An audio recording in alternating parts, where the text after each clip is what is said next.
about. I don't want to be seen as a negative influence in the world. I know that there's a whole bunch of men. I get thousands of emails a week from men whose lives I've saved. I get thousands of emails a week from men who are on the verge of suicide and I've saved their lives. I believe in protecting and providing. I've been misunderstood. I don't want anybody to be offended by anything I say. I want to be a positive force in the world. I don't want anybody to hear what I say and make them feel bad about themselves. I want all people to live righteous and good, whether they're male or female. I think righteous is living true to your heart and knowing that you're doing good by people, not snaking anybody, not lying to anybody. I know I live a very righteous life. The government is not capable of helping the poor. And this is why it's so important as a person you take personal responsibility and understand you're living in a world where the matrix can be cracked, you can make a bunch of money, but you need to take responsibility and do it. I refuse to accept that there are people out there who cannot become happy, contented individuals. I refuse to accept we live in a world where God has created people who, no matter how hard they work and how good their life becomes, can't be happy. I don't accept that. I accept that the universe is a very giving place and that God loves all of us. And if you try your best and you work hard, you can become a better person. I'm telling the younger generation that if they don't get up and work hard and make sure that they're important, that the world's not going to give a about them. 99% of my content was aimed at men, telling them the truth, saying that as a man, you're born with no inherent value. You have to become important. You have to go through some pain or go through some suffering to make people care about you. Otherwise, you're not going to matter. As a dude, if you walk into the party and you've put no effort into your life, nobody about you. And every man out here knows. And one of the great things about the masculine journey and masculinity is that we've all lived a semi-similar story. It's kind of cool. Like, we've all been the teenager, gets heartbroken. We've all been unimportant. We've all worked hard and then started to get some clout. And then we've all kind of lived the same kind of journey. So I say to everybody out there, yeah, if you don't follow that path and follow that journey and in one way or another get to the top, whether it's fighting, whether it's comedy, whether it's musician, whatever it is, if you're just going to stay somewhere near the bottom and then at the age of 44, email me saying I'm depressed, well, of course you're depressed, loser. Yeah. But that was your choice because you have to build yourself as a man. And if you decide not to build yourself, then your life's going to suck. My main message is to resist the slave mind, to understand that every single thing you're being told has an agenda behind it or you wouldn't be told it otherwise. To examine every strongly held belief you have and try and identify where it comes from and why you have it. I sit and argue with people, I discuss things with people, and they so fervently believe a point. And I say, why do you believe that so much? Like, do you have personal experience? No, but I saw the news. The news told you X, and now you are desperate. You will sit here for hours arguing that point. A lot of people are completely empty vessels ready to be programmed. And I try and tell people, listen, to just stop for a second and understand that the things they're telling you to believe are not necessarily for your benefit. The people who make the rules don't make the rules for the benefit of everybody. They make the rules for the benefit of the people who make the rules of the game. So telling people to resist a slave mind and just be critical thinkers, keep their brain open, pay attention to things, be perspicacious, that's the general theme. And it doesn't matter whether you're left, right, liberal, man, woman, etc. It's just think for yourself. That's the general message. I believe men and women are a beautiful union. I think we're slightly different, but when we work together, we're the most powerful force in the world. And I certainly believe that men and women, when they work together, it's the most beautiful force on the planet. So of course I believe in men and women. Of course I believe in love. Of course I believe in marriage. Of course I believe in family. Okay. I believe in marriage in the traditional sense. I believe a man has a duty to stand up and be a real man. I believe that the problem with the world today that we are facing is that not enough men are sticking to the age-old ways of masculinity. I believe that me standing up and saying a man must protect a woman and provide for her, so he needs to make sure that she's safe. He needs a degree of authority. I believe women are sovereign individuals and they can make any choice they so desire. I think that it's important that we remember that a man has a duty. I think I certainly in my relationship have a financial responsibility to provide for my woman. My woman would never have to work unless she wanted to because I'm the kind of person who works hard enough. And I'll make another point that needs to be said. The number of women who have stood up and stuck up for me is ignored.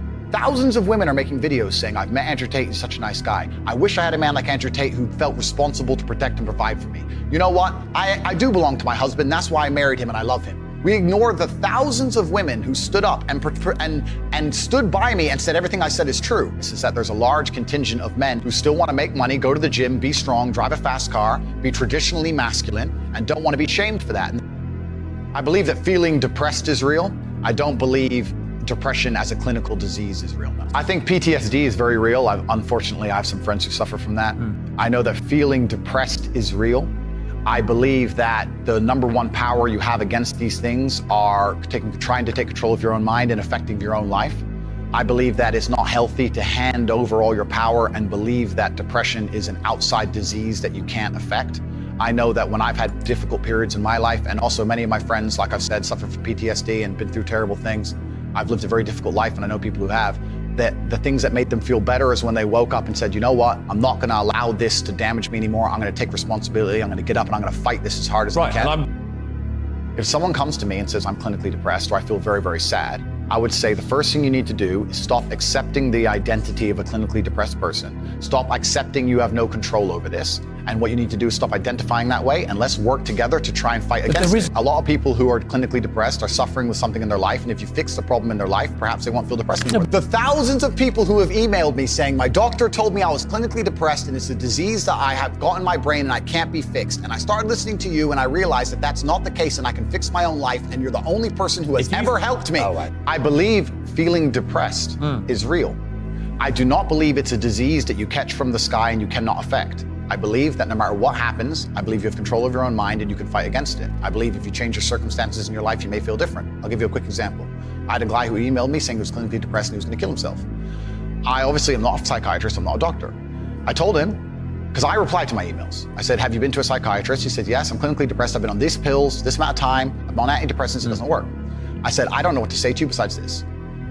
And he said he lost his girlfriend, that's why I became clinically depressed. I said, listen, go to the gym, get a six-pack first. Once you've got a six-pack, email me again. If you still feel like killing yourself, I don't know what else to say to you. I'd say, strong body is a strong mind, go train. He went, he started sending me progress pictures, emailing me him getting in better shape, and eventually got a six-pack. He's now a professional bodybuilder. And he said, I can't believe I was considering that. I feel so much better, etc. The doctor who was telling him he was clinically depressed and couldn't cure it, he started taking control of his own life, and now he felt better. That if somebody has depression of any kind, whether it's clinical, whether it exists or not, whether they feel depressed or not, whatever, that taking control of their life, taking personal responsibility and working hard is always gonna be the positive, best thing they can possibly do for their life going forward. How positive is it? Of course, money can't buy happiness, I agree. But money is the third most important thing in the world. First is your health, because you have nothing if you're gonna die. Second is your relationships, because you need love and family, that matters the most. But money can buy everything else. So money's the third most important thing. The average people come to me and say, what do I do? I'm just the average guy. And my only answer is stop being the average guy. It's my only answer. You can't just be the average guy anymore. The idea from the 1950s that you can just be the normal, average, law-abiding, hard-working citizen and you'll have a good life is gone. Any man out here who goes, I'm just gonna work hard, do my bit, and obey the laws, and I'll have a good life. No, you won't. No, you will not.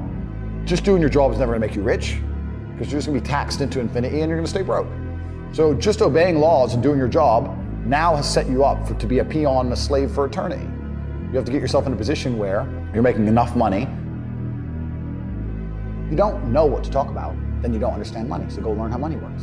Go learn how a bank works. Go sit on YouTube for free. You don't just pay 50 grand in 4 years at a university. Go sit on YouTube and understand money, banking, or the real estate market, any of it. Understand the last housing price crash, why it happened, understand mortgage rates and how that's affected by interest rates. Understand it, and then go sit with someone else who understands it and talk about it. People should, even if they haven't got a penny in the world, should be going to these meetings about real estate, about investing, but especially if it's cheap, they should go. Just meet other people who at least have money. Have conversations about money, talk about it. How are you gonna get what you don't talk about? And yes, the cycle of precipitation, right? So a cloud comes, it rains, it falls down to the ground, it goes under the ground, whatever, goes into a stream, it moves into the stream, goes to the ocean, evaporates again, up to a cloud, floats somewhere else, falls down again. It's always moving. That's how money is. People think that money is in these large, stagnant pools hidden in people's bank accounts. That's not really true. Money is constantly moving all the time. And if you can find a way to get in between it and stand in the right place at the right time, you're gonna get wet. I think that's the new modern way to view the world. It's an attention economy. It doesn't matter what you do. If you're getting attention, you'll make money. One habit that people need to adopt, and this is a habit I had for a very long time, and I've actually recently cleared it from my brain because I've reached a point where peace of mind is worth more than money. But every single time money is spent, you need to identify how your money was taken from you. And I say taken because money can't be made. Money is taken. Because the only people who can make money are the government. So if you're a government, you can make money. You can print it from thin air or a bank. But if you're a person, you're not making money. You're convincing other people to give it to you. You're taking money from others. So every single time you spend money on anything, you need to identify how it was taken from you. When you go and buy a coffee, don't just go buy the coffee and sit down. Sit and say, why did I buy this coffee? Okay, I really want coffee. Yeah. But then why did I go into this store and not that store? Is it better advertising? Does it have less of a line? Do they have seating? How did they convince me to come in here? How much did this coffee cost? £6. What's the profit margin on that? Probably £5.50, £5.80 probably. By the time the cup probably costs more than the coffee. The coffee is just water. How did they convince me to spend £6 in this place? And when you sit there and analyze, and you all start to learn little lessons about business, you'll learn about the importance of the signage. You'll learn about the importance of there being no queue. Yeah. So that if you ever run a business, I'm telling you, I say with my business, my people all the time, faster, all the time, quicker. Yeah. Like I have a couple businesses that are physical. I'm like, I don't want to see a line. I don't want it to see empty because it looks bad. So when there's lines, you work fast. When we're down to 1 or 2 people, you take your time, you talk to the customer. Right. You keep it so there's like always one person at the thing. Like manage the line. Like people don't think about this stuff. No one's gonna sit and wait in a long queue. Maybe some idiots will, but people like me won't. We've got shit to do, right? My time's worth money. I'm not gonna stand and wait in a line. So you have to identify how your money is taken from you. If you start doing that with every single time you spend anything ever, you're gonna start to identify business opportunities, and you're gonna sit there and you're gonna have coffee and you're gonna go, you know what? They could have sold cake and they didn't. Could I outcompete this place? Let's imagine I had the money to start a coffee shop right next door. How would I outcompete them? Well, I'd have cake because they don't have cake. Also, most people in here are businessmen. And the guy serving some dude. No, we need a cute waitress. His ass is fired. We need a chick. Put a chick here, put some cake in. Financial Times, there's business people in. That's the thing. People don't even think about this stuff. They don't use their brain ever. They don't ever look around and realize how they're spending their money. They don't look around and look at which businesses are successful. They don't look around and pay attention to anything. They don't look at the world and all the things that are happening and how it can benefit them. None of it. They don't look at any of it. They're too busy following the circus. This is why it's clown world. I was walking to college with a couple of my friends, and a Ferrari drove past. I said, bro, you see that? And he goes, yeah, what about it? And I said, doesn't that piss you off? I must have been about 16. He goes, why? So this dude has 400 G's for a car, 400 grand. I'm walking 4 miles to college because my mom hasn't got any car. He has 400 grand. Do you think he works a job? Do you think he's behind a counter somewhere? He knows something about the world that I don't know. And they were like, well, he's rich. I'm like, yeah, I know. I didn't say he wasn't rich, dummy. I'm saying he knows something about the world I don't know. And I was intrigued, and it angered me. I couldn't sleep for weeks. I was pissed off. Every time I saw somebody with genuine money, I understood that everything I was being told and taught and they were trying to make me believe just simply wasn't true. I was like, none of these people are getting these things by following the path that the system is trying to make me follow. And everybody intrinsically knows this. If you go to if you're at BP, you're at a petrol station, and I pull up in my Lamborghini, nobody goes, wow, he went to school. He studied hard. And they do that because they know that the easiest way to amass wealth is to break the rules, because the rules are not designed to allow most people to make money.